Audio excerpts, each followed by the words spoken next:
Saudara-saudara sekalian, kita melanjutkan pembicaraan mengenai buku Membangun Kesehatan melalui Neuroeducation dalam Gerak, Pikiran, dan Musik.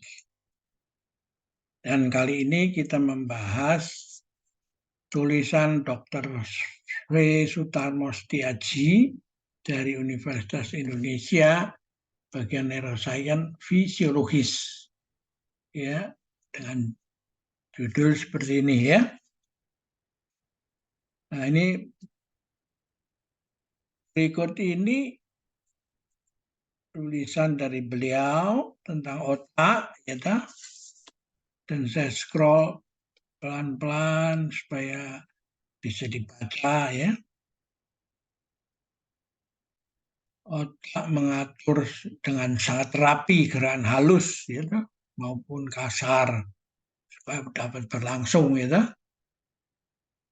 Otak mengkoordinasikan kerja seluruh sel-sel tubuh, ya, juga mengatur gerakan otot yang tidak disadarinya dan mengatur segala macam fungsi organnya.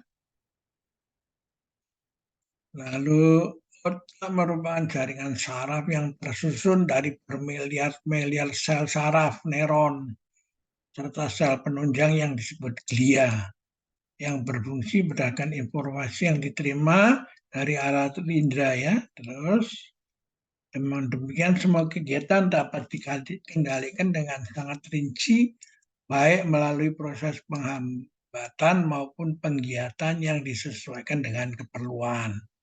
Ya, ini ada proses belajar dan mengingat serta akibatnya. Ya, dia mengambil referensi dari percobaan Pavlov pada anjing, membuktikan bahwa proses belajar terjadi melalui proses asosiasi yang terjadi di pikiran. Jadi anjing itu pada dikasih makan dan pada jam waktu tertentu dipukul tanda bahwa ini saatnya makan, ya toh. Setelah itu berkali-kali, setelah itu dia dicoba cuman pada jam tertentu itu dipukulin tanda itu dan dibedah organnya dan ternyata semua zat-zat yang biokimia itu muncul, ya toh, di dalam ususnya itu. Jadi menunjukkan bahwa pikiran yang menerima sign bahwa bunyi itu adalah tanda makan, langsung akan mengeluarkan zat-zat yang ada di lambungnya, ya toh.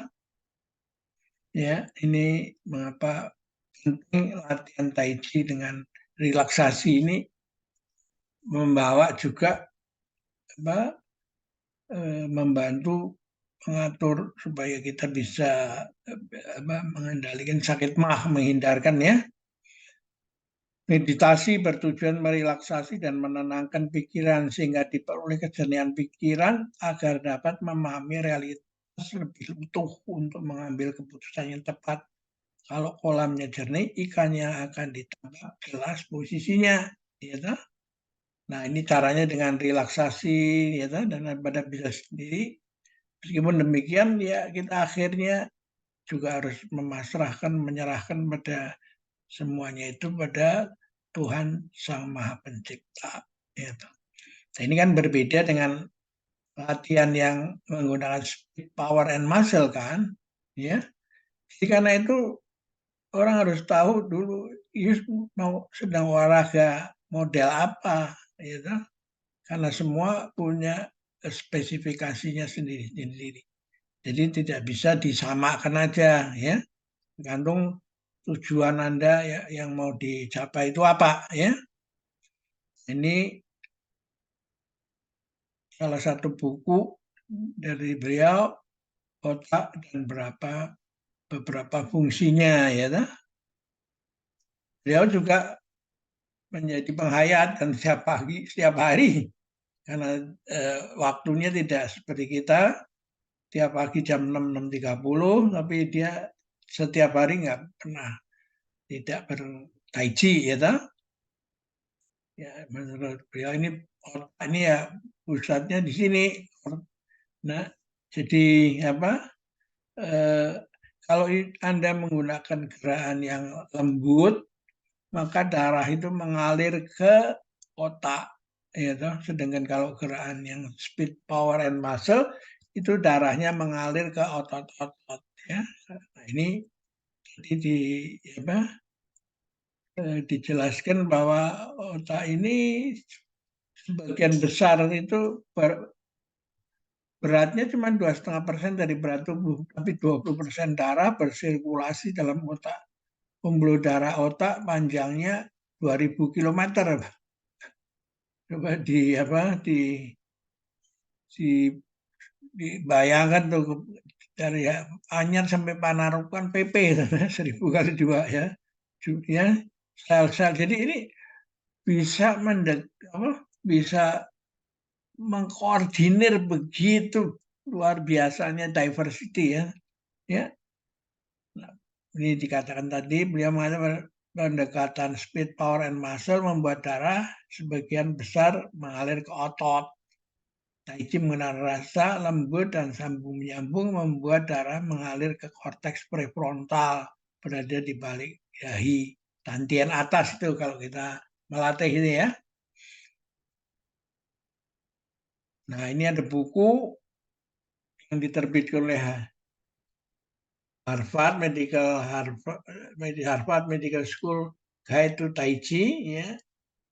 Yang ini beliau menulis di majalah Managoscope pesannya setelah baca ini, ya.